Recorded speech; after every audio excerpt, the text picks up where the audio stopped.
Good afternoon, everyone. I'm Mark Plattner, the director of the National Endowment for Democracy's International Forum for Democratic Studies and the co-editor of the Journal of Democracy. It's my great pleasure to welcome you to today's discussion celebrating the publication of Joshua Muravchik's new book, The Next Founders, Voices of Democracy in the Middle East. This immensely readable volume tells the stories of 7 leading democratic activists from the Middle East, 6 Arabs, 2 of whom are women, and 1 Iranian. It should convince everyone that, while there may not yet be any democracies in the Arab world, there certainly are Democrats. And by the way, the book will be for sale in the back of the room, although we can only take cash or checks. Being a nonprofit organization, we're not equipped to handle credit cards, but we hope you will take advantage of the opportunity to buy it.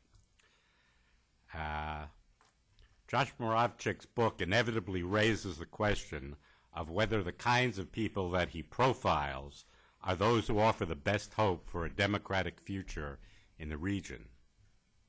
I suspect that few people, at least in the democratic world, would deny that these men and women are admirable and in some cases heroic. Yet some might claim that they are essentially isolated or marginal figures, too small in number, too westernized, too secular, and too shallowly rooted in their societies to serve as the vanguard of democratic change.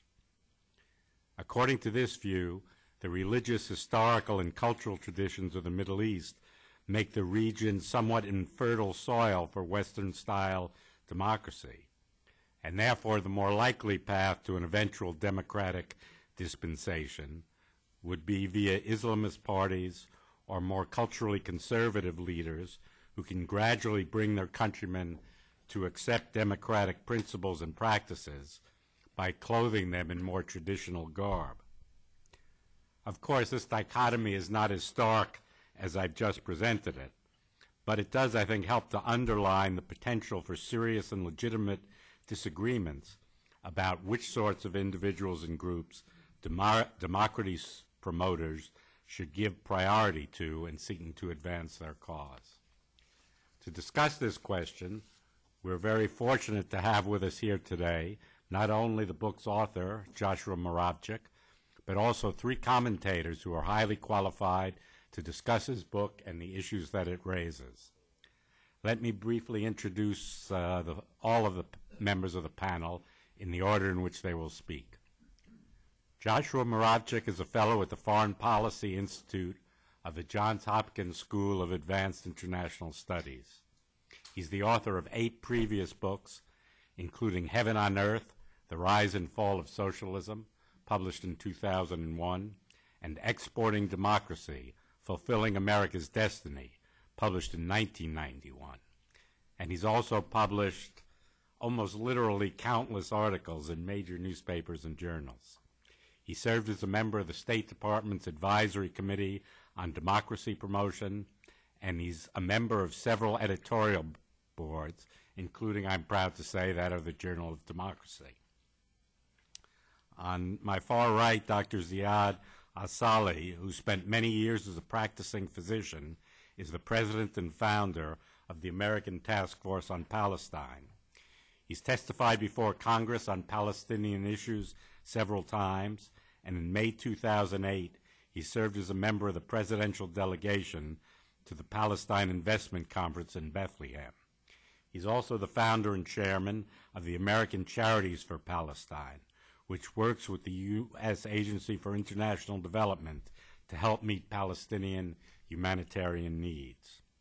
Leigh Cooper, sitting next to me on my right, is a senior director for the Middle East and North Africa here at the National Endowment for Democracy. In 2005, he took a leave, during which time he served as senior advisor to Prime Minister Ibrahim al-Jafari and as spokesperson for the Iraqi government.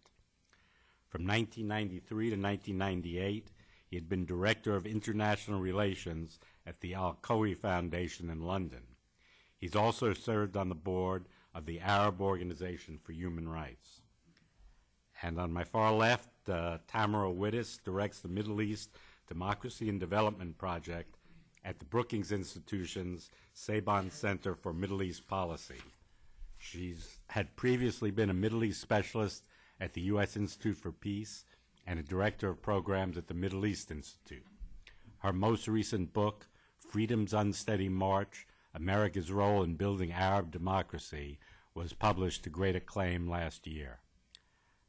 Josh will speak for about 20 minutes, and then our three commentators for about 7 or 8 minutes each, which should leave us plenty of time for questions and answers and discussion. So now it's my pleasure to call on Josh Muravchik. Josh? Mark, thank you very much. Thanks to you and the International Forum for Democratic Studies. Thanks also to the National Endowment for Democracy and its marvelous president, Carl Gershman. And thanks to each of the other panelists, each of whose expertise on the Middle East far eclipses my own, and I'm especially honored to have them taking notice of my book. I was working on this book over perhaps 3 years, and during that time, whenever I would find myself at a reception or cocktail party, and someone would start a conversation by saying, "What are you working on?" And I would reply, "I'm working on a book of portraits of Middle Eastern Democrats." Every single time my interlocutor shot back, "That would be a short book." And I developed the response, "Don't underestimate my capacity for verbosity." Of course, what these people who tweaked me were pointing to is the quite overwhelming deficit of democracy in the Middle East. If you look at the count that's made by Freedom House of what they call electoral democracies around the world, you will see that if you subtract what you might call the Muslim Middle East, the 23 countries, the 22 members of the Arab League and Iran, together, you put them in one basket, and you take all of the rest of the world, in the likelihood of being a democracy in all of the rest of the world is 70%. And the likelihood of being a democracy among those 23 countries of the Muslim Middle East is 0. Although, at the margins, Lebanon, Iraq, there's some that are closer than others. And it is this startling contrast that I think led to my having to put up with so much teasing while I was writing this book.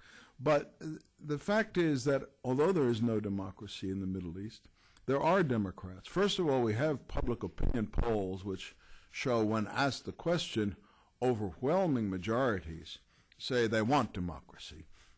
Granted that we don't know always what the term connotes for them in polls, but then in addition, there are people that we do know who are devoting their lives' work to working and fighting for liberalization and democratization of their countries.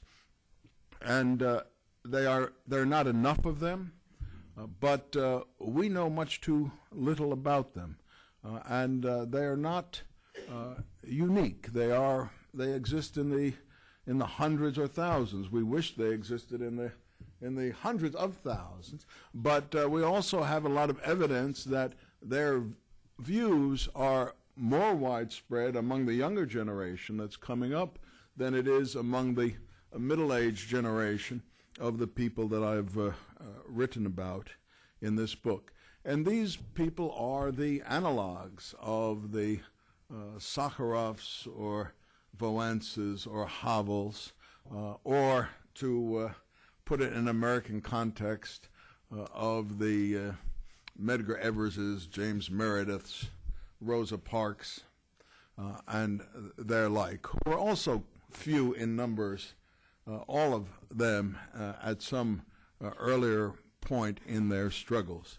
In fact, one of the people I've written about in this book, a very fun and feisty Saudi feminist named Wajiha al-Huwaidar, who was a columnist in the Saudi press until she was banned for her no-holds-barred columns about women's rights and the deficiencies of males who resist women's rights.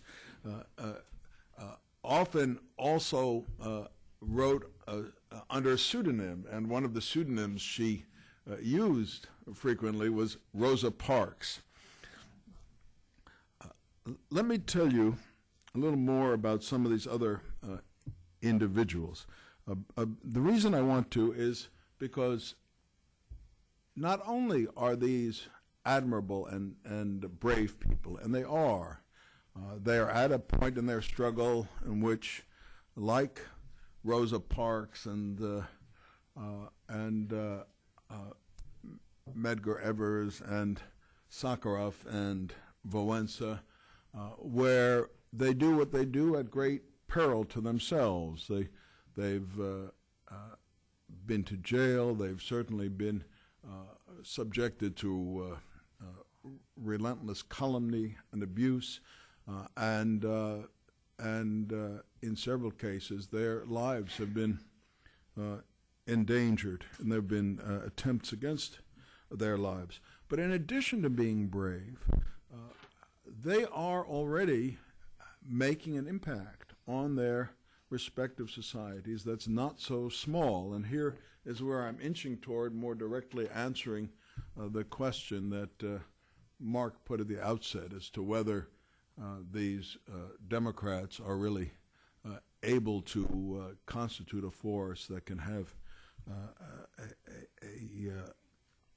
a historic role in their societies. The other woman in my book is a Kuwaiti, Rola Dashti.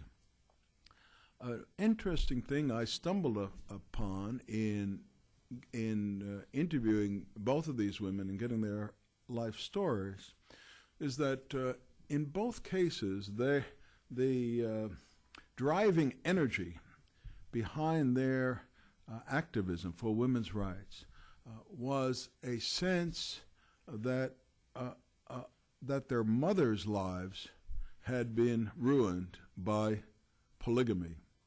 In both cases, by coincidence, their mothers discovered after they were married that their husbands already had other wives. And in both of these cases, their mothers were, these women as girls, as young girls, loved their mothers. They both had very devoted mothers, and they had the sense that their mother was always unhappy as a result of this. And in adulthood, this sense of protectiveness of their mothers translated into their becoming fighters for women's rights. In the case of Rola, she led the fight within the last decade for political rights for women in Kuwait. If you look across the Middle East, Kuwait is a hereditary monarchy, but it has more elements of democracy than almost any other, or perhaps than any other country in the region. There's a relatively free press, and there is a parliament which has some genuine powers and is elected in genuine elections, except that until very recently it was for men only. And Rola Dashti led the fight to give women political rights to vote and to hold office. And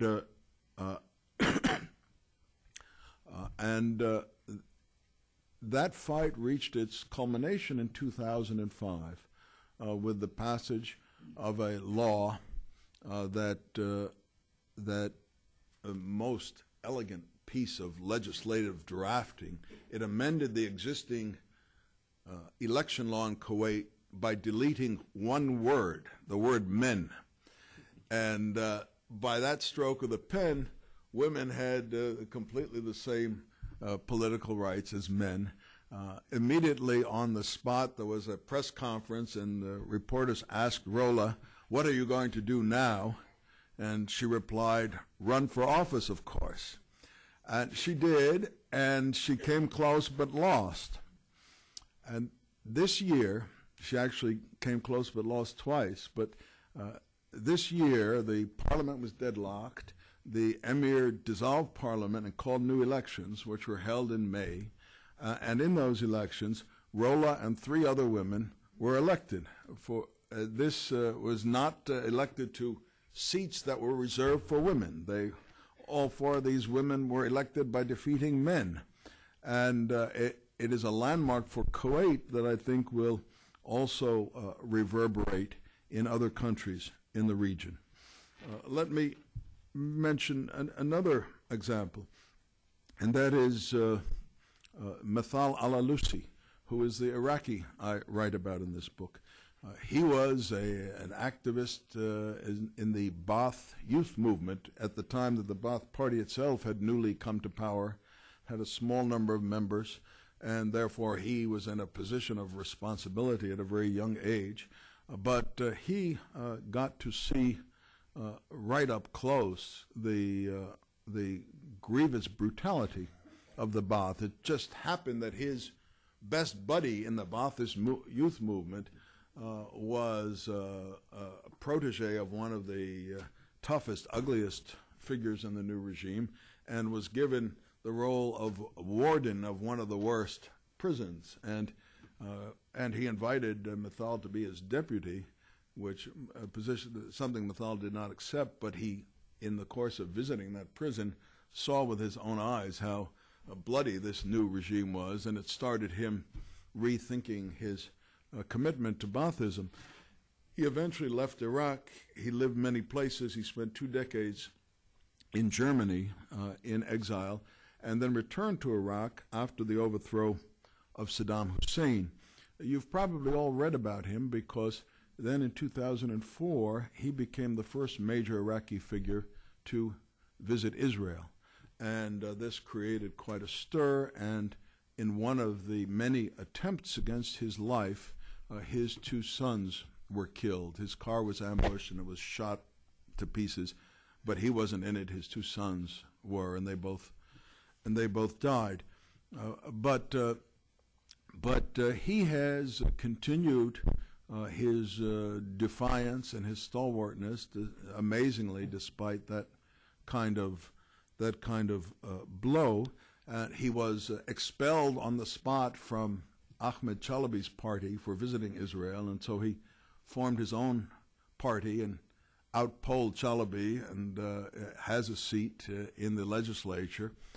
And he also has gone back to Israel several times, most recently in 2008. And here's really the point of my story. This time, when he returned from Israel, there was an act in Parliament that stripped him of his parliamentary immunity, and he was indicted for visiting the enemy country under a 1950s era law, which is a capital offense and carries the death penalty. And he then fought this in the courts. And I think this is one of the most interesting indicators of the progress of democracy in Iraq that's been almost unreported here, which is that he won in the courts. There was a decision in the courts of the kind you would expect from an established democracy with a separation of powers, in which the Iraqi court struck down his indictment. It struck down the 1950s law forbidding travel to the enemy country on the grounds that the new Iraqi constitution guarantees each Iraqi the freedom to travel. And the Iraqi court said therefore that old law is unconstitutional, the indictment is invalid, and the removal of parliamentary immunity is invalid. And Lucy is back to going strong in Parliament as a party of one, fighting for a secular, liberal, democratic vision of Iraq's future. A third person that I've written about is Hisham Qasim of Egypt. He is a newspaper publisher who has, not single-handedly, but who has been really the leader of a transition that has changed the press scene in Egypt and restored a degree of freedom of the press in Egypt that has not been there since the time of the officers' coup in the early 1950s, when all the newspapers were nationalized. Hisham started, the most that he was able to do initially was to put out a fortnightly, small English language paper, which was a complete breath of fresh air for those who read it in Egypt. You know what the press climate is like in Egypt? I got a little feeling for it on a visit. I happened to be there a few years ago when this rare event, there was a full solar eclipse visible in Egypt from the desert, and there was a lot of excitement about it. And the next morning, there were front page headlines. It didn't say, full solar eclipse seen in Egypt. The front page headlines said, President Mubarak views the eclipse. And Hisham Qasim started a different kind of newspaper, and he was subjected to the kind of formal censorship for complicated reasons, which I won't go into, but the censor would just strip articles out of the paper and say, no, you can't publish that and that. So he put up a website and would post the banned copy on his website, which of course got more readers than it would have gotten in print. And then in some years ago, some very wealthy investors wanted to start an Arabic daily. They hired him as the publisher. And that daily, Al-Masri Al-Yum, has really pushed back the parameters of reportage in Egypt to the extent that this year last, Freedom House, which has a separate survey of press freedom in the world, changed the evaluation of Egypt from not free vis-a-vis the press to partly free. So that, in essence, is my answer to the question that Mark put at the beginning: is whom should we look to as agents of democratization in the Middle East? The people who are Democrats or liberals, or those who are Islamists.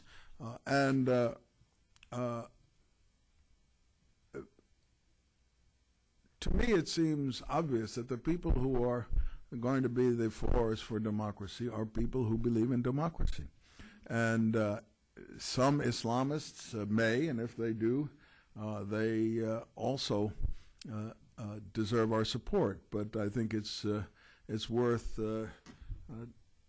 taking the democratic proclamations of some Islamists with some grains of salt. But meanwhile, there are these genuine Democrats there who are fighting, who are taking great risks, and who, as I've just tried to illustrate, are making marginal but appreciable progress in changing the climate in their country. And I think they deserve our most enthusiastic and all-out support. One last point, I think I've got 1 minute left.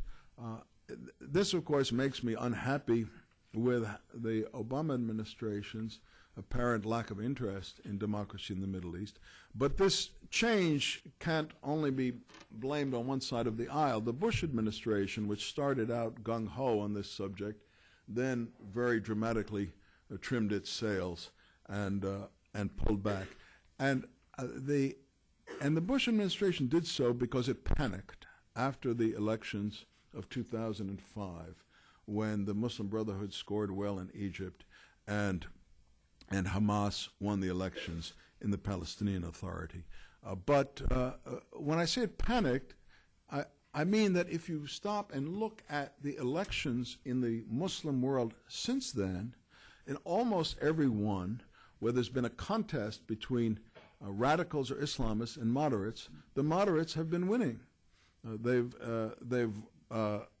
last week in Lebanon, and before that in Kuwait, and before that in Iraq, and before that in Jordan and Morocco and Pakistan, and most likely this weekend in Iran, if we ever get to find out who really won. So the idea that Democrats are nice, but they're so weak that they offer us no hope, and the Islamists are strong, so we have to throw in with the Islamists in the hope that somehow they will transform themselves into Democrats, seems to me to be a chancy strategy, and also probably in the end a losing strategy. Thank you very much, Josh, for a very clear presentation and giving us both a sense of your book, but also at the end speaking directly to the and forcefully to the question that I posed. Now we'll hear from our three commentators. First, Ziad Asali. Thank you very much. First of all, I'd like to thank the National Endowment for Democracy and the International Forum for Democratic Studies for organizing this event and to allow me the opportunity to share it with distinguished panelists. I would like to congratulate Joshua Muravchik for writing this extremely revealing and valuable book. It is vital that through efforts such as this, American public begins to see that Arab and Muslim world not simply as a collection of angry, alienated, resentful, disempowered communities, but understand that there are courageous, forward-looking, and democratically inclined individuals such as those profiled in this book. In this book, people will learn about 7 men and women who, in their own very different ways, have challenged orthodoxy, complacency, and the status quo in search of a brighter future. Joshua Muravchik profiles real people with names and faces whose personal stories reveal the ongoing fight for democracy in the Middle East. It is weighed in many different ways that reflect the unique political, social, and cultural forces at play in 7 different countries. As I scan the stories of these individuals to look for the reasons that placed them on this book as next founders and voices for democracy, I thought that they shared several qualities in common. Courage, which is the indispensable ingredient for leadership, commitment and perseverance that stretched over decades, and a sense of mission that made them resist coercive regimes and rendered them immune to oppressive communal pressures. The need to free women and men of the shackles of gender inequality is part of a larger need for equality and rights, and in this light, it is in this light that I find the work and lives of Wajiha al-Huwaidar and the Saudi feminist, and Rula Dashti, the Kuwaiti feminist who was recently elected to the parliament, particularly compelling. Wajiha writes about things others only talk about. She has had the audacity to enumerate 21 attributes of Arab cultures and regimes that amounts to a bill of indictment. As she unflinchingly proceeds with her criticisms, she is mindful that criticism of Arab and Muslim culture or regime is used by some in the West to denigrate all Arabs and Muslims. As she's equally aware that startling internal criticism within the Arab world is used to defend an intolerable status quo. Rula Dashti's thesis is that the enfranchisement and empowerment of women is an issue of national interest.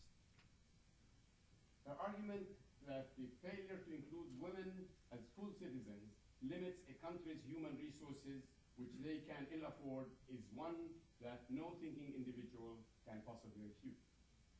The 5 men portrayed in this book tell 5 different stories of personal, unrelenting effort to expound the boundaries of rights and freedoms in the Middle East. Some of them have paid an unimaginable price for their work. It is important to learn about these people to understand that individuals can make a difference, but it needs to be kept in mind that systems are far more important than individuals. As long as dictatorship, authoritarianism, and arbitrary use of power continues to define the majority of regimes in the Middle East, we need to put the work of these courageous individual leaders in perspective and to good use as we support the quest for systems that offer sustainable freedom, rule of law, and the creation of accountable institutions. I would like to make one crucial point, which is closely linked to our own work in pursuit of peace and reconciliation across the Middle East by reaching an end-of-conflict agreement between Israel and the Palestinians. I do agree that democratization is helpful in the pursuit of all noble and worthy political goals, including that of peace. However, these 2 missions are not synonymous. They are parallel. We know from experience that Arab-Israeli peace can be achieved without the benefit of democracy. Israel's peace treaties with Egypt and Jordan were achieved and continue to endure and function in the context of less than optimal democratic conditions. Israel itself, within its own borders, is a democracy, yet the situation in the Palestinian territories occupied since 1967 is distinctly undemocratic, in spite of Palestinian free elections and reforms, not least because the Palestinians lack independence and statehood. Peace is possible in spite of lack of democracy, but it is uncertain that it is sustainable. However, it is worth asking whether it is possible that a badly managed transition to democratic reform, such as elections in the absence of other democratic institution building, could, under the wrong circumstances, threaten the sustainability of existing peace agreements. This is in no way an argument against elections or any other crucial elements of democratic reforms, but it is to suggest that the relationship between reform and peace is far more complicated and subtle than is sometimes alleged. The lack of democracy in many Middle Eastern states and the failure to truly empower the citizenry, provide pluralism, and create effective functioning civil societies are important contributors to terrorism and extremism. However, terrorism and extremism also need to be confronted through the pursuit of peace. Democratization and reform, to be sure, bolster the prospects for peace, but similarly, peace bolsters the prospects of democratization and reform. The Middle East must be a home to both peace and democracy, but neither should be held hostage to the other. The problem facing the Middle Eastern liberals and reformers is how to navigate the difficult waters between authoritarian states on the one hand and even more illiberal and reactionary oppositions, mainly reflecting the politics of the extreme religious right on the other. It is difficult to attempt to move the Arab world to the center towards democracy by championing the cause of parties and organizations that would charge wildly to the extreme right and which have no ideological or principled commitment to any of these values. Let me be blunt. Those liberals who support or defend radical Islamist organizations because of shared grievances against Israel and the West are deluding themselves if they think that they can do so and sustain liberalism and reform. The experience of Mohsen Sazagera in Iran, mentioned in this book, is particularly instructive. Most Arab liberals understand this and therefore have sought to engage and challenge the regimes and societies and find ways within the existing systems to press for the necessary reforms. This is what the individuals covered in this book have done. This too is precisely where the West and the US in particular can contribute most effectively by working with different Arab states, constituencies and individuals to expand the space for rule of law, accountability and pluralism. The individuals profiled in Joshua's valuable book and countless others like them in the Middle East have the ability and integrity to help lead the transformation of their societies away from authoritarianism towards sustainable democracy. Joshua is to be congratulated for giving his readership a glimpse into a small subsection of those Arabs and Muslims who hope for the future lives. The United States and the rest of the world have a real stake in helping create the conditions that will allow such great individuals and groups take root and take the lead in helping build a better Middle East. Thank you. Thank you for those comments. And next we'll hear from Leigh Cooper. Thank you.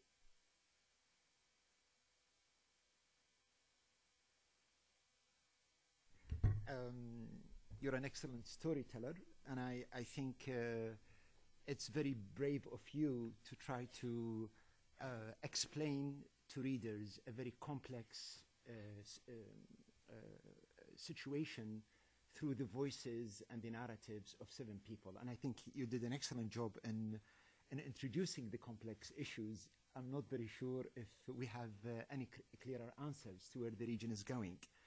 But certainly, I think 7 people, as I read it, and I know all of them, I think all except, I think, Mital Alusi have had one encounter or the other with the National Endowment for Democracy.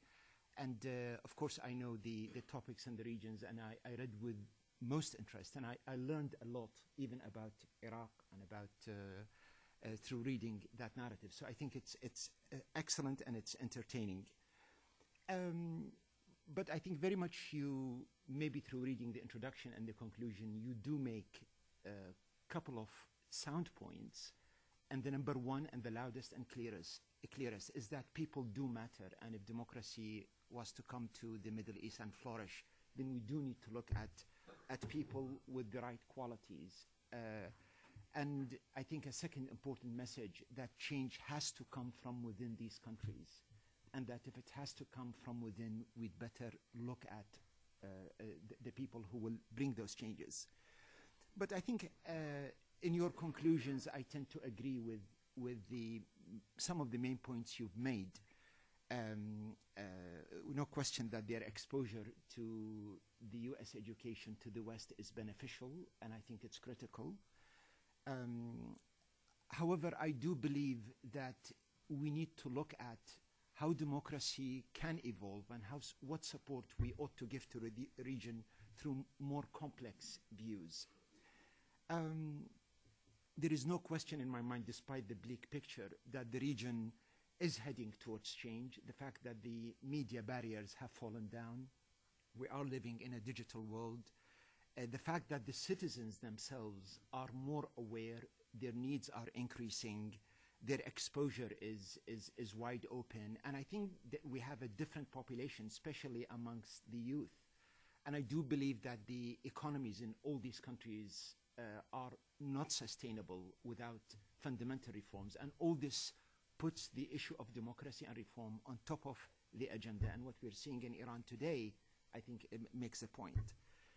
But if I want to follow up the same style, excellent style that you've done, and look and trying to tell the story and to talk about how democracy can be brought about in the region through the 7 cases that you brought, I will differentiate, I think, between the heroes that you chose, and all of them are heroes.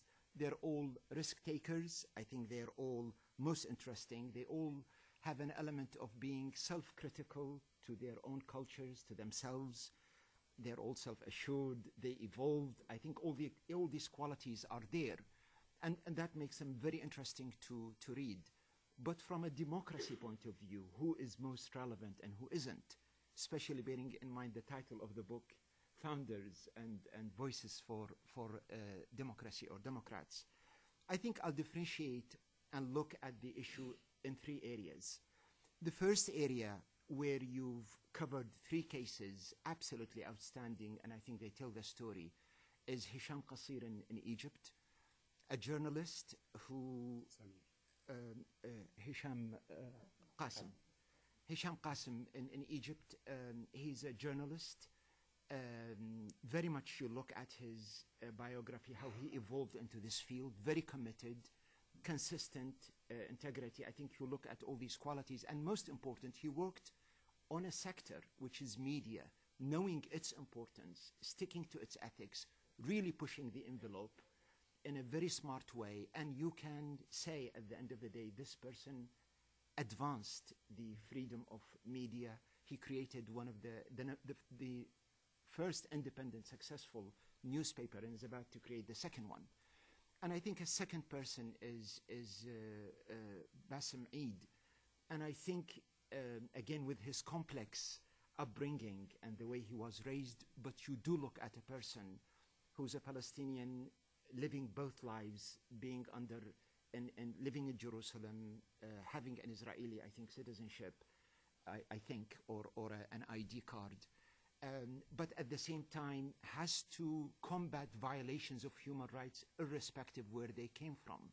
And that's a very difficult road to walk, bearing in mind his people are through a national struggle pushing for a Palestinian independence, but you can also read through it despite this tough line, he has been adherent to this line. And a third person is, of course, Rula Deshti, who, again, her contribution to women participation, which is critical to democracy, you've illustrated well.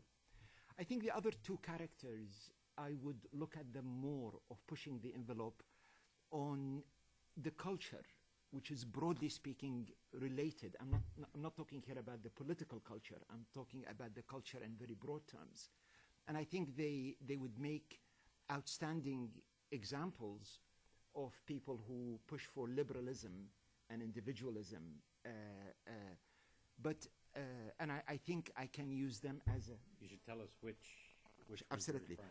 The two I'm referring to is Wajih al-Huwaider in Saudi Arabia, who you referred to, and Abdul Hamid from Syria, who also pushed the envelope very much. You look at individuals who treasure their rights and their freedoms as individuals and who question the culture around them. And of course they have democratic inclinations. And I think they can be used as probing the tolerance and probing their environments. And in that they provide outstanding value. I think the most difficult two cases you have are the ones on Iraq and Iran. And the difficulty is born very much within the complexity of the two individuals you chose. And obviously, it's not an easy task to try to choose one out of the 80 million Iranians. And one, I guess, in that case, out of Arab countries, somebody, both characters were maybe with good intentions, and definitely, I would say, being young, attracted to ideals, walk into revolutions and coups and regime changes. And then they get exposed to all sorts of things while they being part of these regimes. And then either they were forced out, kicked out, threatened, whatever it is, they move out. But the big question comes, and I'm raising the question because I think the implications are enormous. What do we do, or how do we tackle forces within regimes that would reach out to the world and try to bring change? And I think here, based on my experience, having seen how the Ba'ath Party started with noble slogans initially and ended up being one of the most repressive regimes both in Iraq and Syria, and looking at, again, how the revolution in Iran started with ideals and ended up sliding into being a tyranny, a religious tyranny. And when you look at these cases, you start wondering, would a change of rhetoric be sufficient or change of position, or do we need to look deeper into changes in mindsets? And in other words, changing the content of a container or changing the container becomes necessary. And I think those questions I don't have answers to, but I think what you've presented, as I said, certainly is going to stimulate that.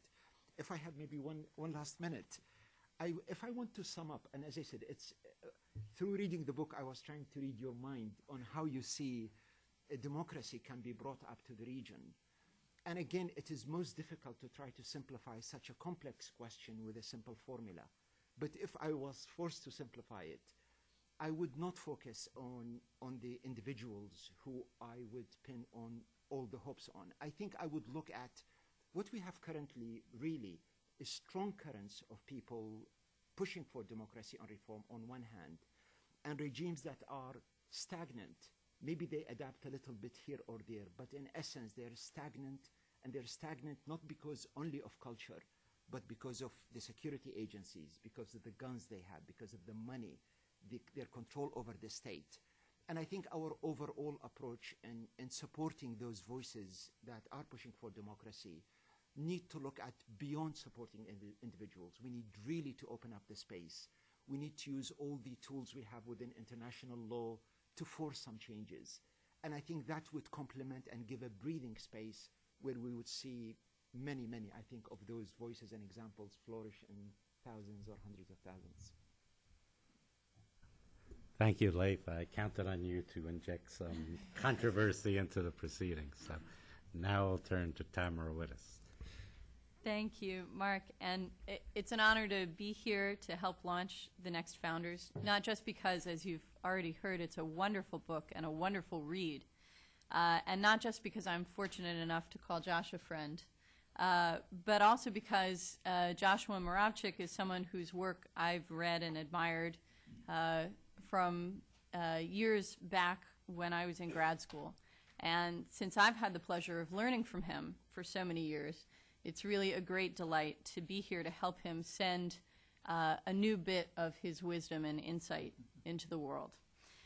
Today is also a lovely occasion, and I think there's a lot of continuity for me, because the first time I had the honor of being in front of a podium here at the NED was 5 years ago to discuss an article I had written on a topic very closely related, in fact, to Josh's book, an article called The Promise of Arab Liberalism in Policy Review. And that article was published in a sort of point-counterpoint with another article that was entitled The False Promise of Arab Liberals. Laith was on the panel, too.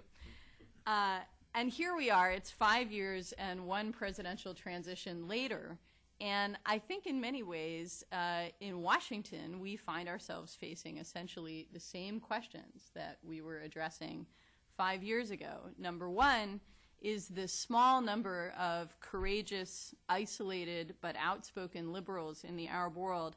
Are they capable of making a meaningful difference in moving their societies toward democracy?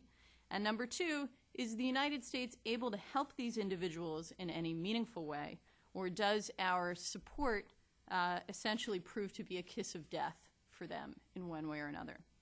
I want to spend a couple of minutes on each of these two questions, because I think Josh's book, through the rich stories that it tells of these liberal activists, provokes us to try again and perhaps try harder for some answers to those two questions. Now, 5 years ago, in that other article in Policy Review, the author argued that liberal reformers in the Middle East are, quote, increasingly aging, increasingly isolated, and diminishing in number. These liberals are losing a battle for the hearts and minds of their countries. Now, if Josh's book does nothing else, I think it demonstrates conclusively the falsity of that argument. The liberal paragons that he profiles in this book are not aged. They're in middle age, and since I'm in middle age, that means they're not old. Far from being isolated, they are increasingly prominent in their country's newspapers, on the airwaves of the region, and many of them are winning meaningful, important political victories, as Josh outlined in his opening remarks, in Kuwait, with respect to the press in Egypt, keeping a very flawed Palestinian Authority government accountable over a period of many years. Increasingly, too, these liberal activists are networking with one another across the region in a way that they weren't able to do effectively 10 years ago. Drafting and signing joint statements, coming together at conferences on reform in Alexandria or Doha or Beirut, coming together to confront their governments at regional meetings like the Forum for the Future. So whereas 10 years ago, feminists like Wajiha al-Huwaider were entirely isolated in their feelings and in their struggles, and indeed that sense of isolation comes through so strongly in Josh's narrative of her life. Today, aspiring women politicians in Kuwait, in Saudi Arabia, in Oman, in the United Arab Emirates have this light-speed network of mobile phone calls, emails, text messages. They are constantly in touch with one another, relating anecdotes, incidents, bucking each other up when the chips are down. So it seems to me that there is something fundamental that has changed with respect to the position of liberals in the Middle East today. And finally, these liberal leading lights are being followed, as Josh points out in his book, by a rising generation of mobilized and increasingly vocal young liberal activists. So in some manner, these liberals have indeed become role models, and they're being emulated.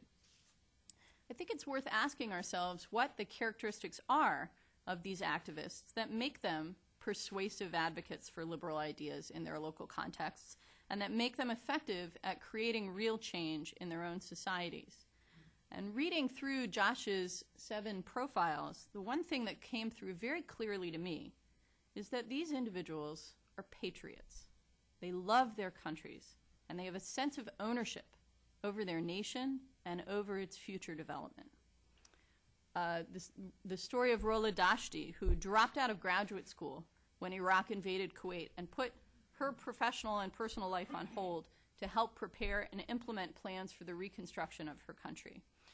Bassem Eid, who at great personal cost held the new PLO-led government in the West Bank and Gaza accountable for its human rights abuses because he knew that he had not just the right but the duty to help build a Palestine that adhered to universal human rights principles, that was the kind of Palestine he wanted to realize, and he had a duty and a role to play in doing that.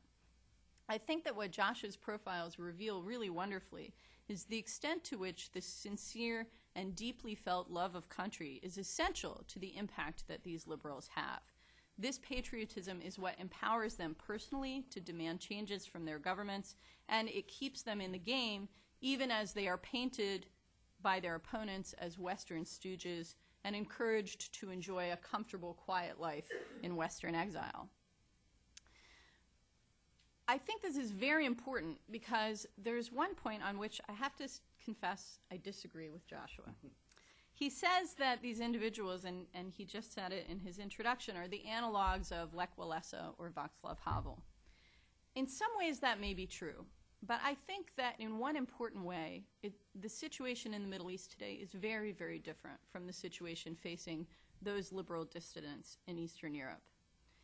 The communist regimes of Eastern Europe were externally imposed. They were externally sustained. They didn't have any fundamental domestic legitimacy. And the Arab regimes and the Islamic Republic of Iran do have some degree of domestic legitimacy.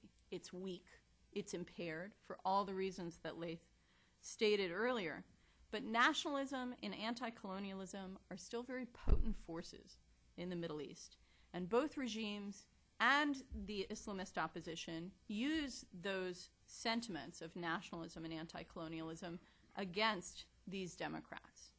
So the fact that the liberals that Josh is profiling are patriots who give evidence daily of their commitment to their country, it allows them to reclaim that nationalism for liberals and for liberalism in a way that's very important. So they're powerful not just because they're disseminating liberal ideas in the Middle East, but because they act as living, breathing examples of the idea that liberalism and patriotism are mutually supportive. They're not mutually exclusive. That liberalism is not a Western import, but fundamentally compatible with Arab identity and Iranian identity. The second question I wanted to address is that question of whether and how the United States can effectively assist this group of liberal activists, or whether, as it's known in Washington shorthand, American assistance is effectively a kiss of death. So the question is, if the U.S. speaks up in support of liberal reformers or provides them with material support, is this helping or hurting their cause? And I think here we really come to an important issue which was raised by the previous commentators, which is that liberals are always, in every society, a small elite group that is in many ways isolated from the grassroots. It was true in revolutionary America. It was true in Enlightenment Europe. It was true in Eastern Europe before the fall of the Berlin Wall. You would not have said that Václav Havel had a mass following. We didn't know that until we saw it in the streets. Liberals are not usually that popular because liberalism is not fundamentally a populist ideology. So the idea that by providing moral or material support, the United States is marginalizing liberals is at this point in the Middle East, I think, not that relevant an argument. It may be relevant for some individuals in the region, those who are trying to build a new political party, trying to build a mass movement. Different people are differently situated. And different societies are also differently situated with respect to the United States. In a fully autocratic regime that has adversarial relations with the U.S. government, the consequences of receiving U.S. support may be dire indeed. It may be very easy for such a regime to tar a liberal activist with the brush of being a foreign agent. But in a country where the government already receives American support, U.S. assistance may not only be more tolerable, more acceptable. If my government's getting U.S. money, why can't I get U.S. money, is the argument that you hear, for example, from many Egyptian activists. But getting U.S. support in those circumstances can actually provide a degree of protection to those activists. The key point here is that there is no single a priori answer to the question of whether American support helps or hurts. We can't assume that we know this answer a priori. And we certainly shouldn't make the patronizing decision to withhold our assistance out of concern that it might have a negative impact. What we have to do then is listen. We have to listen to the activists themselves, to what they're trying to do, and to what they think we can do to help. And we have to understand that even in a given country, there may be a range of answers that we hear. And what that means in terms of U.S. policy is that we have to have a variety of mechanisms available by which to provide rhetorical support, diplomatic support, financial support that are relevant, different instruments to different actors. Finally, I think it's important to underscore one of the points that Josh makes in his introduction to the book, which is that these individuals that he profiles are important because they're carriers of ideas. And Josh notes that in the Middle East for many years, violence, or the threat of violence, has been the main currency of governance. Now, in this context, liberal ideas are crucial, even if they don't, in the short or medium term, produce liberal governance, even if they don't produce popular participation or government accountability. A central idea in liberal thought is toleration. The idea that different individuals have different conceptions of the good life and that we should tolerate one another's efforts to realize our individual conceptions of the good life, our different visions. And in this context, it seems to me that supporting liberals in the Middle East is not only about achieving democratic justice, but it's also about developing a political culture in which disagreements are dealt with through nonviolent mechanisms, in which the fundamentally liberal idea of toleration is embraced and practiced. And that, I think, is a point that Josh makes very well in this book, and one that I think should lead us all beyond the debates about democracy promotion to remember the importance of supporting liberalism wherever it appears. Thank you. Thank you, Tamara. Thanks to all three commentators for very stimulating presentations. Before we open things up to the audience, Josh, do you have any comments you'd like to make at this point? I can do it in 1 minute, which is I was grateful for all these comments, and they were very generous. Thank you, each of you. There were just a few points of possible disagreement, and none of which I regard as points of disagreement.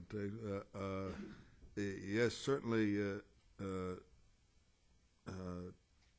Tamara, that the people fighting for democracy in the Middle East are different than the Eastern Europeans. I liken them because A, they are heroic, and B, at the end of the day, they may turn out to be more influential than you could judge right now by taking a poll. But certainly, a big problem for us is that aiding Eastern European Democrats was easy because they and most of their countrymen were very pro-American. They look to America as a kind of beacon of hope, and the Middle Eastern Democrats are often working in countries that are very angry at America, and it creates a whole different picture. So I certainly agree with that. Ziad, I do agree that peace and democracy are, on the one hand, mutually reinforcing. On the other hand, they're both desirable and separable, and that we should be pursuing both, and that success in either will be beneficial to the pursuit of the other. I'm not so worried about the possibility that elections will bring bad results. They may sometimes, but also I think bad results are part of a learning process for citizenry. That it usually takes, in any country that hasn't had the practice of elections, it usually takes some number of free elections before voters get more sophisticated about how to use their vote. And finally, Laith, thank you for your categorization. I hadn't thought of it, but I'm going to borrow it now for the next time I present the book. It's very useful. And I think you were saying, but you didn't quite say it, sort of between the lines, that the two figures in the book who are immersed in politics may be more problematic figures. And I think that's probably fair, and it's probably always true of political figures, and that there are, because if you go into politics, you sort of immediately are going to necessarily dirty yourself a little bit, and that it often will happen that at some moments there are political figures who will come to the fore who are much more tarnished than these two men in my book, but who will play a truly important role. And so I think, to revert to Eastern Europe, I think of Imre Nagy in Hungary in '56, or Dubček in Czechoslovakia in '68, or Gorbachev, and all of them were genuine communists who had spent their whole lives in the Communist Party without a peep of dissent, but at some critical moment they became the embodiment of reform forces that were tremendously important. And I think that in politicians we may get that, and I'm fervently hoping that we may see some analog in Iran, in which some politician who's been all this time a dyed-in-the-wool part of the Islamic theocracy will seize the moment to present himself as the embodiment of the popular unrest and play a very, very positive role. Thank you, Josh. You might have added Yeltsin to that list, Boris Yeltsin to that list of Russians, and I was thinking the same thing. But I think there also is a more general question of people who become Democrats after starting out as committed to some kind of totalitarian or authoritarian view. There's always a question that's happened with ex-communists and so on as to questions about the authenticity of their conversion and so on. I think such figures, even when they become heroic later on or strong voices for democracy, I think of Milovan Djilas and so on, their previous history always makes you wonder about them a little bit. In any case, let me now open the floor to discussions. I think I'll take 2 or 3 questions in a row. If I could ask you to state your name and affiliation, and if you want to direct the question to any particular member of the panel, you might indicate that as well. So first we have a microphone that right here, down front.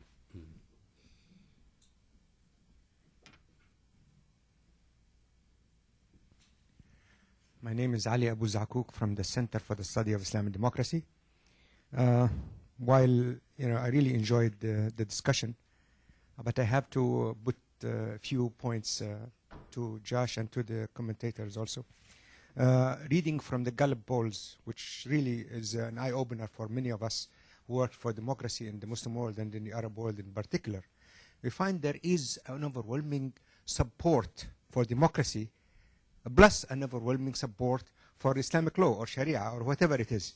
While all of you, what you spoke about were people who are liberals in a sense, mostly people who represent very minor voices in their societies.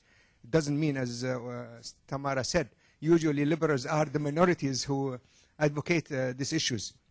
From our experience in establishing a network of Democrats in the Arab world, which brought both liberals, Islamists, and secularists, nationalists, all together, and it's a unique network. We found out that all of them, the defining, I think, prescription for all of them, that they all believe in democracy.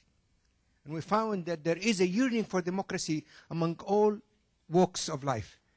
I wish that you have touched upon some of the Islamists who believe in democracy, and maybe that's in chapter 2. Thank you.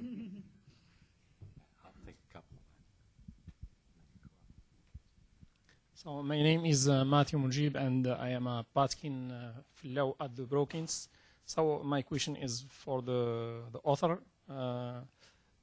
What would be, according to you, the ideal conditions for these Democrats to become influential and not isolated as they are? Let's take one more, Carl Gershman.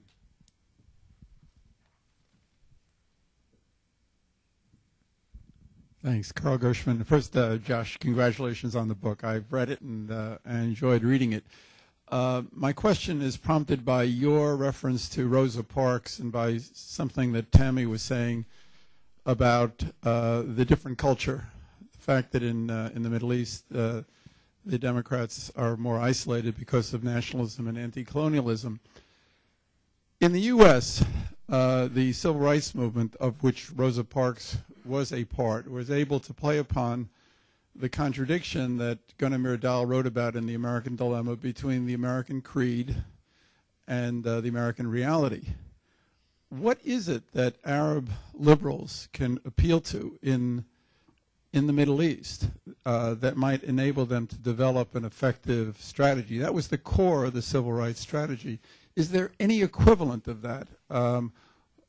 Because if there isn't, they will be up against a very tough situation. There will be larger changes, the changes in communications technology and so forth. Is it the issue of women? Might that play this kind of a role, or is it something else? It's just something I think we have to give a lot of thought to. Thanks. Josh, why don't you respond, then we'll see if the other panelists want to comment as well. Yeah, to Ali Abu Zakuk, on the question of why I haven't included Islamists in this book and whether I will in a sequel, I would be really happy to do a sequel entirely about Islamist Democrats if you will introduce me to them. I do know that there are Islamists who proclaim their devotion to democracy, but I don't know of cases where it's crystal clear to me what they mean. That is, there's been a lot of writing about the Egyptian Muslim Brotherhood after the release of their so-called new initiative in 2004, I believe it was, that did speak about democracy and spoke about the rights of women and non-Muslims, and there was, I think, even a moment where the Muslim Brotherhood supplanted its slogan, Islam is the answer, with the slogan, freedom is the answer. But since then they've gone back to Islam is the answer. And we've seen in the effort last year of the Egyptian Muslim Brothers to come up with a new platform or statement of views that they circulated a draft which was largely based on the Iranian system of a completely non-democratic, theocratic system. Actually, the first time I recall way back hearing of Leigh Cooper was when he was in London and he was putting out a newsletter and that was seeking a kind of liberal Islamism. And I was terribly interested in trying to understand what this was, and if I'd be happy to write a book of profiles of people like Laith, but I think Laith's own take on the world is so distinct that if you say there are, fewer secular liberals, there are few secular liberals, there are even fewer Leith Kubbas, I'm afraid. We have a situation where, in most of the cases, the Islamists are not in power, and they're facing regimes that suppress them, and they say, we want democracy. But that in itself doesn't convince me that they're Democrats, because it's very normal for people who are suppressed and out of power to say they want democracy. It would be more interesting to me if there were to emerge some real statements of philosophy in an Islamist context, and that somehow merge these two. I think it's not easy to merge because if I understand what Islamism means, and I'm not at all sure that I do, but it's hard for me to understand in an Islamist context how non-believers or non-Muslims have equal citizenship, or how you can have a full democracy if certain things must come from Scripture and are sort of closed to discourse. But I'm open to being educated by you and having my understanding broadened and deepened. As to the question about the ideal conditions for the development of democracy, I don't think there are ever ideal conditions, and we better not wait for them. We better start where we are today. I mean, it's not up to us. As Laith pointed out, really an implicit point of my book is that if there's going to be democracy in the Middle East, it will be brought by Middle Easterners. But I think it's incumbent upon us to do everything we can to encourage and support them in whatever ways we can, and that they want our support. The conditions are never ideal, because if you don't have democracy, you don't have ideal conditions. I suppose the ideal condition was when we transformed Japan. That is, if we, which we defeated much more thoroughly and occupied much more thoroughly than we did Iraq. But if we are willing to take over a country lock, stock, and barrel, the way we did in Japan, and sort of every single bureaucrat in the country has an American military figure behind him saying, now do this and now do that. Well, that worked in Japan, but maybe what made those conditions ideal is that we had dropped an atomic bomb on them first. I don't know what, whatever. So I don't think we should make it clear you're not advocating the right. No, well, right. I'm not. I'm advocating the opposite. That is, I'm saying.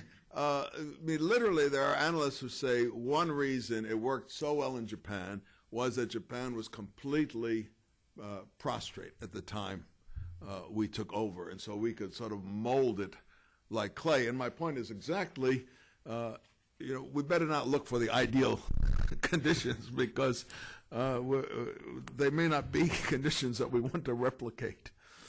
And lastly, to Cora, it's a very interesting question you raise about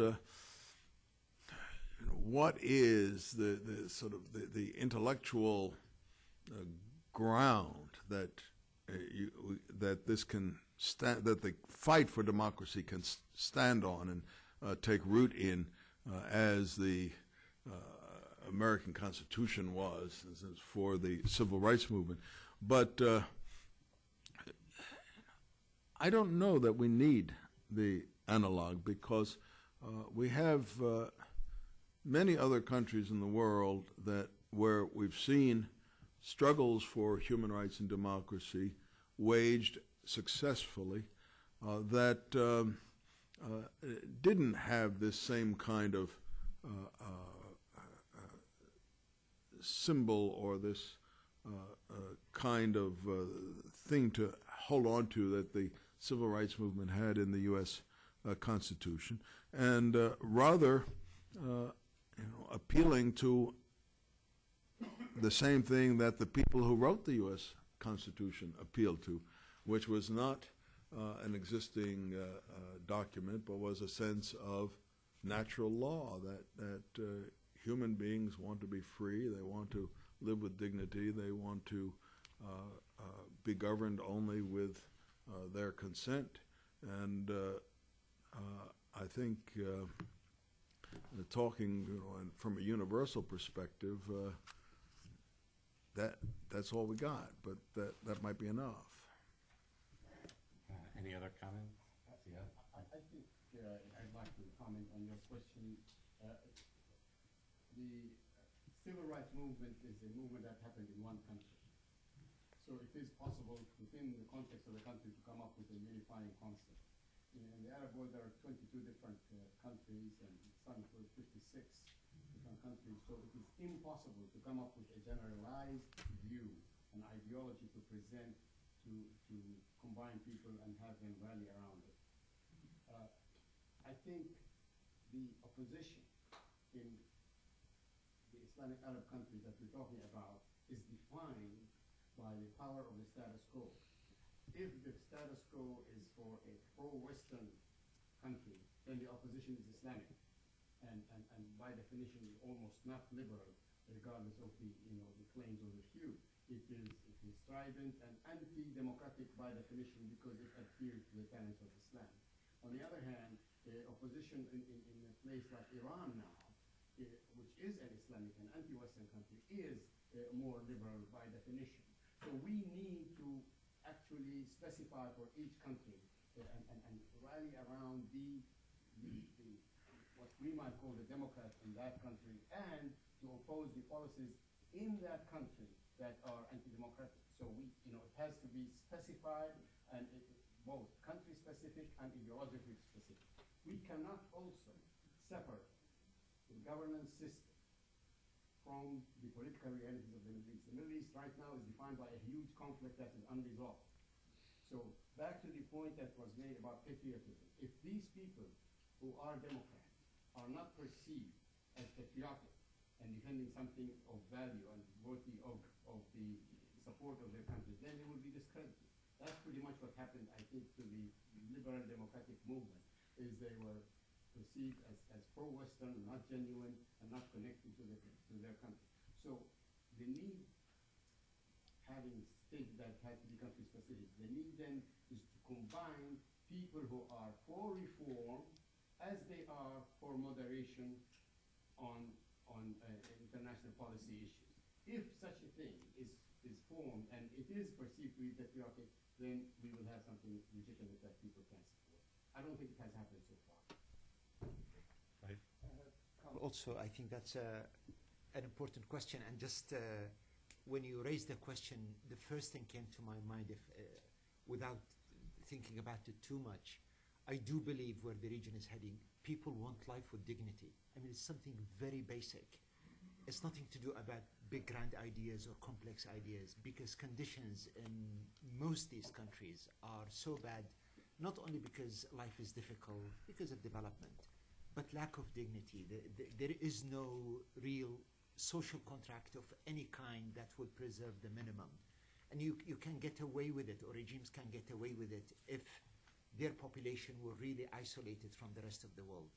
But because the world is one today, I do not believe this can last long. And I'm far more optimistic about the future. I really, when I look where the region is heading, I don't look to its past. I look to where it's heading, and I can see clearly where it's going to head, and I'm more optimistic about it.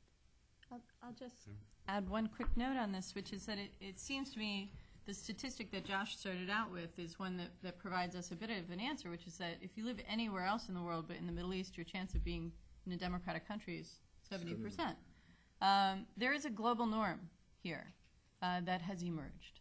And especially with the overwhelmingly youthful population of the Middle East, and the fact of globalization, the fact that these young people have access to information about what the rest of the world is like and how the rest of the world is governed and what opportunities young people have in India and Brazil and all these other countries that developmentally 30 years ago were on a par with the countries they're in now, but they know in the Arab world that they've slipped farther and farther behind.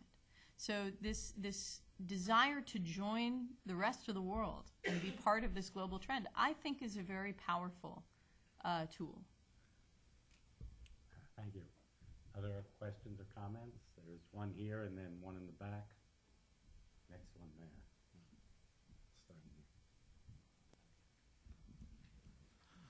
My name is Hassan Shire. I'm from East Africa, particularly from Kampala, but originally I'm from Somalia. I just want to share with you 3 events which occurred for the past 2 months, which have really given me some kind of glimpse of hope in the sub-region now we're talking about.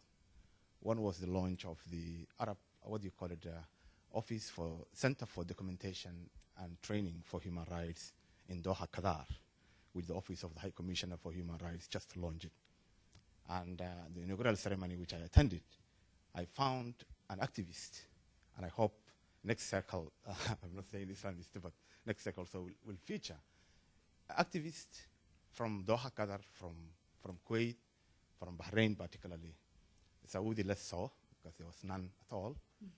Women, again, with their traditional attire, and some of them are coming and speaking out freely, because it was largely focusing on government representatives. Largely they want universal periodic review trainings and all that. But highlighting, pointing out the deficit, the democratic deficit now we are talking about in their own countries, and publicly saying, together within the same hall, where the government representatives with the stem eyes looking at them were saying. I stuck out one person called Hassan, who was from Doha, largely, I could say, not that much educated or articulate, let me put it that way, in his views. But he was saying a real issue in his country, whereby his own governments didn't want that he should say, And to one point, they said that he should be removed from the meeting because he was not invited. But the UN have to stuck say that no, he should be there and he should do that. So I think so that opened myself into thinking that there's some possibilities of these civil society groups now. They can be having a real impact in their grassroots. And some newspapers also comment.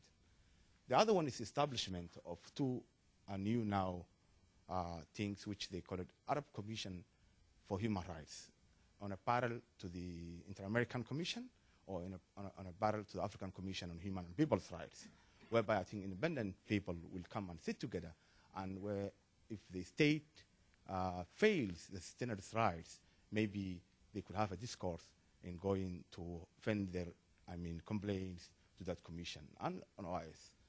One setback, which I really want that as an activist, a global activist, to focus is that the emergence of a group, not necessarily Islamist or Arab, at the UN Human Rights Council, which I just passed in Geneva.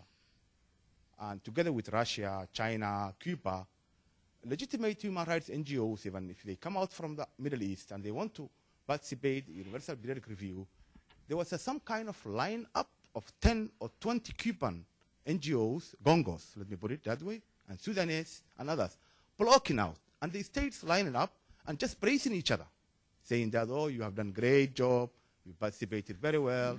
And you have, instead of review, real review, it become what we call it, a praise review. So there are some opportunities opening up, and I'm onto the opinion that opening space for religious things. First of all, the problem there lies is fundamentally we must come up and say, and we, what I'm saying is the people, 60% of those regions, say that religion does not have a space in public discourse, period. Because I know what's happening in my country, Somalia, where now even the current Islamist president, who have the same ideology, or the ones who are fighting against him, are saying that he's less Islamic. He introduces Sharia. But it's not enough. So simply they are disguising under those names. But the real things, as Joshua said, that it's not about democracy. They are not democrats themselves, but they want only to capture power and full stop. That's it. And they are discourse to violence. Thank you. Thank you. In the back, is that you there?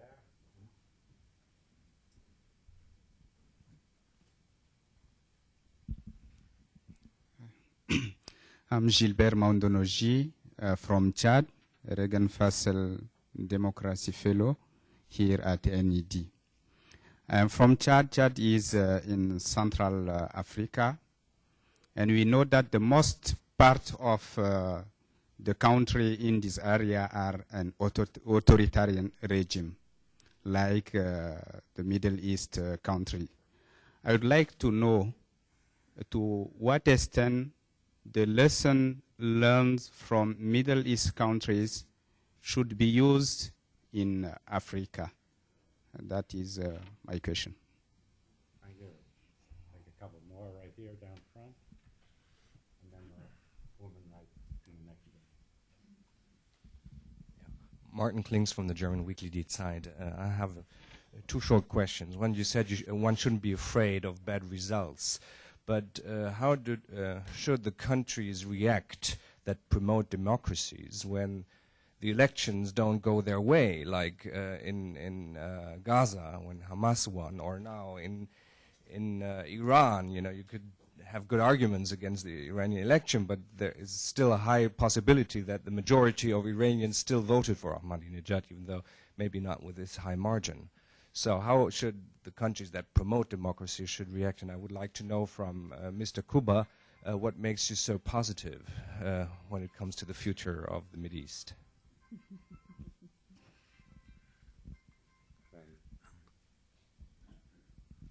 Rosa Alonso from the World Bank, though speaking on a purely personal capacity. And just came back from 1 year in an Israeli and 1 year at a Palestinian university, so my questions come more from that angle. The Iraqi in your book, Joshua, why did he go to Israel? From the point of view of taking all these things we talk about, looking as a patriot, as long as Israel's occupying the West Bank and Gaza and it's treating Israeli Arabs the way it is, any Arab Democrat that goes to Israel, seems to me is just going to completely discredit himself. Am I wrong? And why did he go? And did he actually help the cause of democracy in Iraq by doing so? Second question, you said that the results of elections teach the citizens that vote something. Do they also teach outsiders something? Again, I was thinking again of the 2006 elections for the Palestinian Authority and the kinds of trade-offs that Dr. Asali pointed out to that we have in the medium run. Has the U.S. learned something from those elections, and would the U.S. and the West in general have done something differently before and after? Thank you. And now let's have Josh. Well, maybe we should let Josh finish up altogether. Let me first ask if any of the other commentators want to respond to those questions. I'm sure Ziad has things he wants to. I'm sure Ziad has things he wants to say on the questions related to Palestine, but I do just want to address Martin's question about elections and specifically Hamas and what may have happened in Iran. The first thing is I hope you'll come away from this discussion, and if not, then I really urge you to buy and read the book with the sense that democracy promotion is not about elections per se. But that these individuals are promoting a set of liberal principles that they are trying to disseminate within their societies, and they believe that if their societies embrace these principles, then elections will be meaningful exercises in democracy. A lot of these countries have elections today, but I don't think that we would call most of them democratic elections. But getting specifically to the Hamas case, I think this points up actually the importance of the point that Ziad was making, which is that there is an integral link in certain parts of this region between conflict resolution efforts and efforts at democracy promotion, and Iraq is also relevant here, and so is Lebanon, from which I just returned.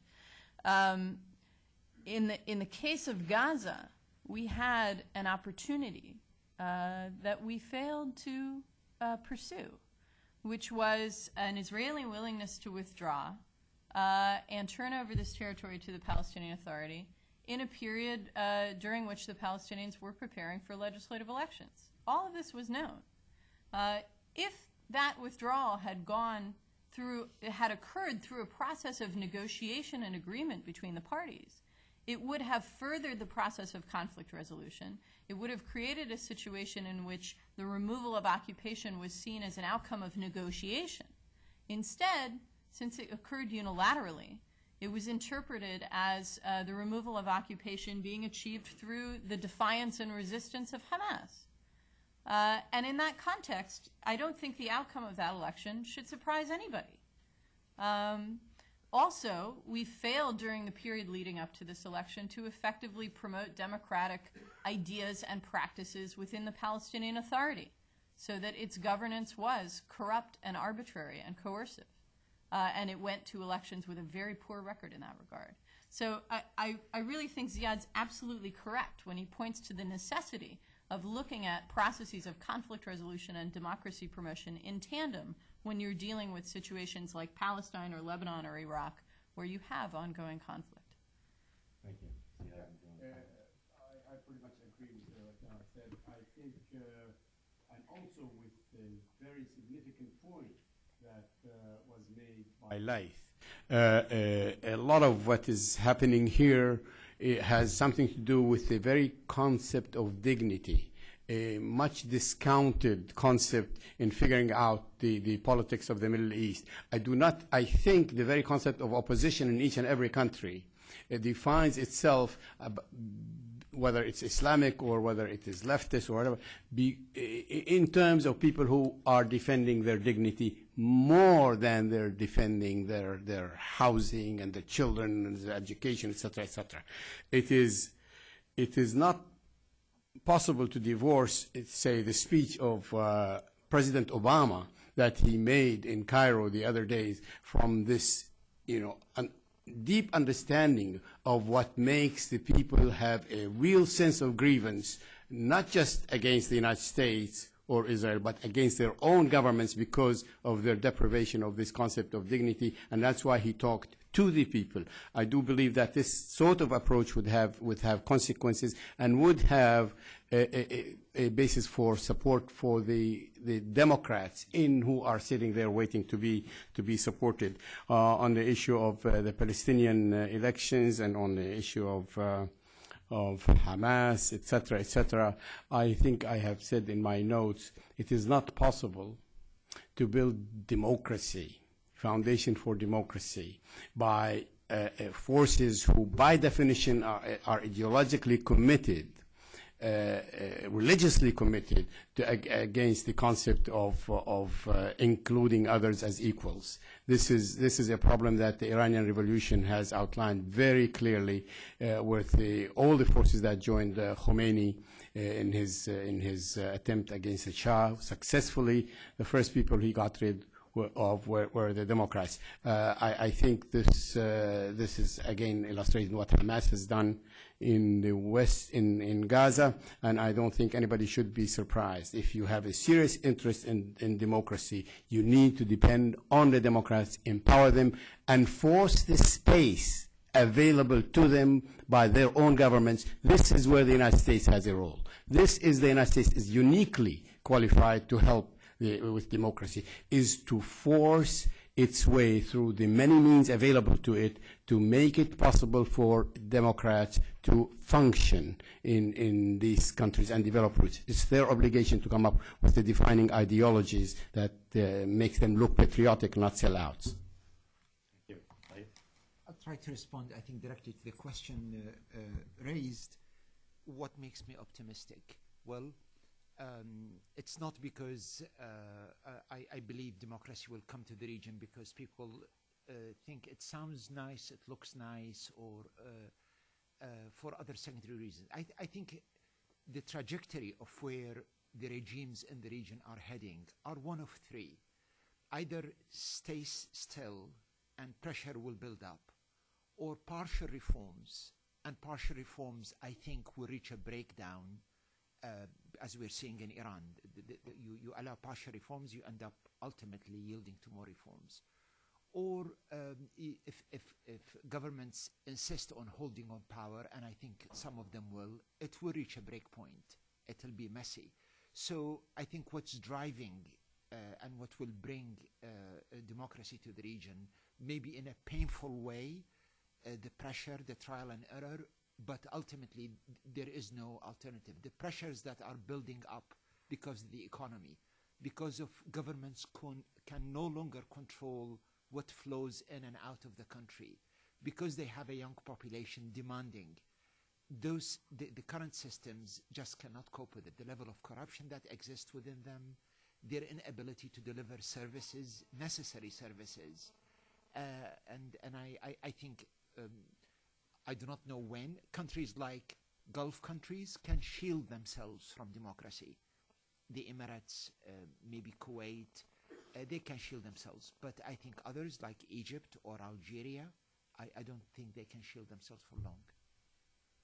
Thank you. And now for the final.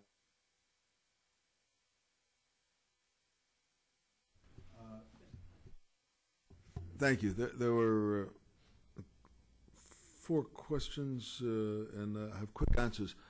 To the gentleman from Somalia about the UN Human Rights Council. The UN Human Rights Council was created because the UN Commissioner on Human Rights was such a disaster, and the Human Rights Council has proved to be even a bigger disaster. And I don't think there's any solution to that, because the very principle of the UN is that all member states are equal, those that defend human rights and those that violate human rights, even in the most egregious ways. And the best that I can imagine to do would be, there is this diaphanous, ephemeral thing called the Community of Democracies. If it would grow stronger, a most useful thing it could do would be to create its own Human Rights Council, this made up of only of governments that are democratic, and that could eventually, in effect, supplant the UN Human Rights Council. Not officially, but people would understand that there are 2 human rights councils. One takes human rights seriously, and the other makes a mockery. To the gentleman in the back who asked what Africa can learn from the Middle East, I think it's the other way around. Despite the poverty and the other development problems in Africa and tribal divisions within countries, we have currently about half of the governments of Africa, or upwards of a half, are elected governments. So, in fact, Africa has made more progress toward democracy than the Middle East, even though the per capita income in the African countries is considerably lower than in the Middle East countries. So it's more a question of what Africa can teach to the Middle East, which is that you don't have to have achieved wealth and development to start developing democracy as well, or in tandem with developing economically. To the question about how to respond to election results, I've often heard in the Arab world that the United States was hypocritical because we supported elections and then Hamas was elected and we didn't continue to give aid to Hamas. It seems to me that's just an illogical argument. I think we can believe in elections for all people, all countries, but if they elect governments that are hostile to us, that are violent, that are bad actors, then we will respond to those governments accordingly, including that we don't owe them our money. That's not something that they are inherently entitled to, and we'll give our money to those who conduct themselves in a way that we think is constructive. And finally, to the question about why did Alusi go to Israel, I detected in the way you posed the question both a kind of moral question and an analytical question. The moral question, I think, was that you didn't think anyone should go to Israel as long as Israel was doing things that were violating the rights of Palestinians. But if you took that standard and applied it consistently, that would mean that no Arab could travel anywhere within the Middle East. If he shouldn't travel to a country where human rights are being violated. So I don't think the moral side of this question really holds up very well. But the more interesting is the factual side. Why did he go to Israel? And he is very passionate about terrorism, for one thing. And he was, even before he was himself and his family the victim of it. And he was invited to go to speak at a conference against terrorism in Israel. And he agonized to the last moment about whether he would actually go. But his feeling was that the Israelis are fighting terrorism, we're fighting terrorism, and I'm willing to join forces in that fight. When I interviewed him at length, I realized there was another thought, which is certainly heretical, but it's a thought that he wants to carry a banner for, and that's what Tamara has spoken about a lot in this session, which is liberalism. He, although he comes out of the Ba'ath Party, so he comes out of a very illiberal tradition, but he lived in exile for 2 decades in Germany, and he was very influenced in his thinking by living in a Western secular democratic state, and that is his image for what he wants for his country. And as far as he's concerned, at this point, the only country in the region that approximates that is Israel, and he hopes that Iraq will be the next one, and he believes that there's a substantial portion of Iraqis who also yearn for this, and he's going to hold a banner for it. Well, thank you, Josh. Thanks to all the panelists, and thank you to our guests for coming. I think this has been a fascinating discussion.